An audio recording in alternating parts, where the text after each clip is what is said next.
And we begin with that developing story at the state capitol. Again, it is ever changing. Good afternoon. I'm Greg Warmoth. And I'm Darlene Jones. Governor Ron DeSantis says he will veto the Republican immigration bill passed late last night during a special session where you were up until today.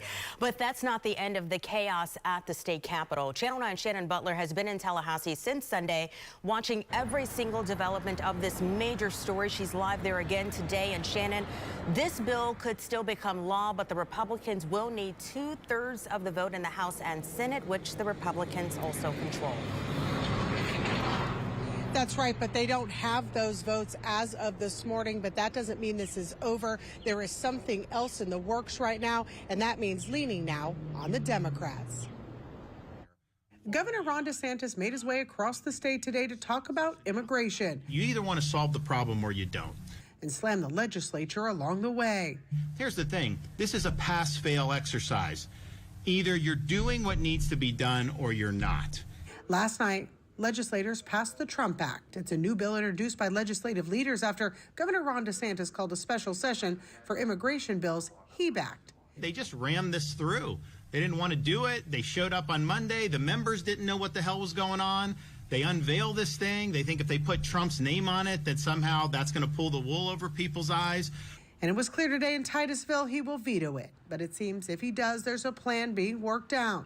The Republicans have told us they do not have the votes to override that veto. The Democrats say they're in negotiations and could change that. We will work with the Senate leadership, Senator Albritton, to hold the line. There will be there are negotiations happening now because we knew that this was going to happen. But I can tell you that I believe the Senate will do the right thing.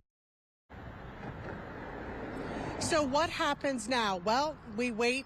Again, we wait for the governor to make that move. As for an override, if that actually becomes something that the Senate decides to do, they will not likely do it this week. They will come back to maybe do it next week. They're already going to be here in Tallahassee. So instead of coming up here the next couple of days, they'll wait until they're already here. But still, that could take some time. There's still a lot of chess moves being played before we even get to that.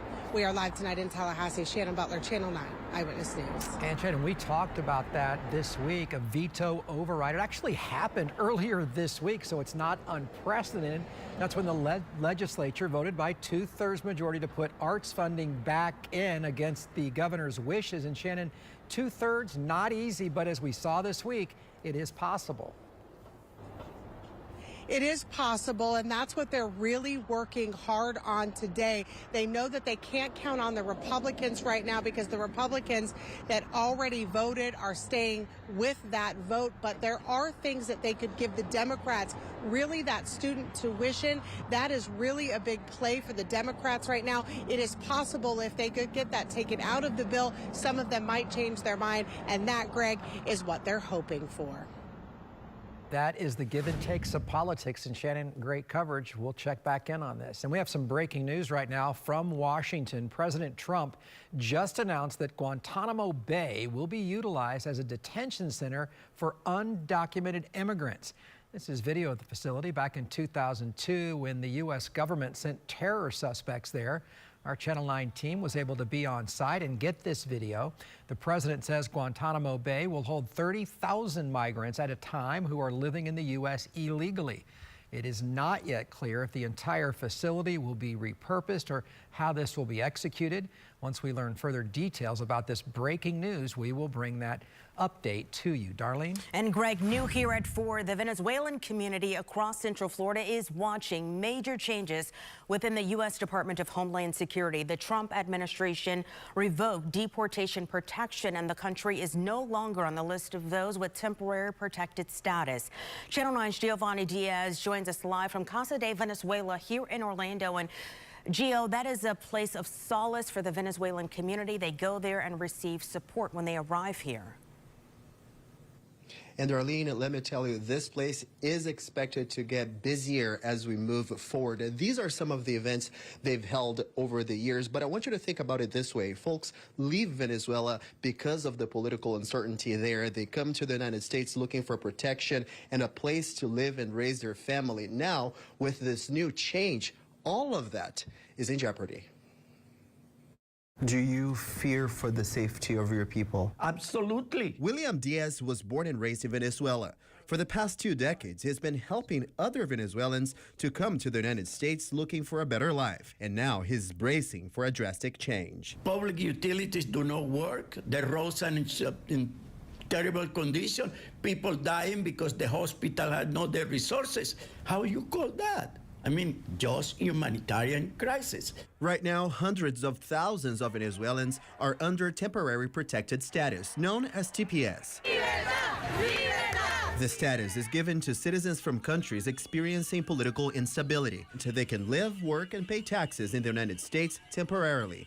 Under the Biden administration, TPS for Venezuelans was granted for the first time in 2021. And before he left the White House in January, the former president extended the status until 2026. But on Tuesday, the Trump administration revoked the measure. When TPS ends, the foreigner is allowed to stay in the United States until the last day of their TPS. Day after, they are here illegally. According to the attorney, the list of countries that qualify for TPS changes based on their political climate. But in the case of Venezuela, he says not much has changed. The situation is even worse now than it was many years ago. So now it is the time to continue protecting people who at least are already here and working legally, contributing. We're not talking about criminals. We're not talking about people who are violating the law.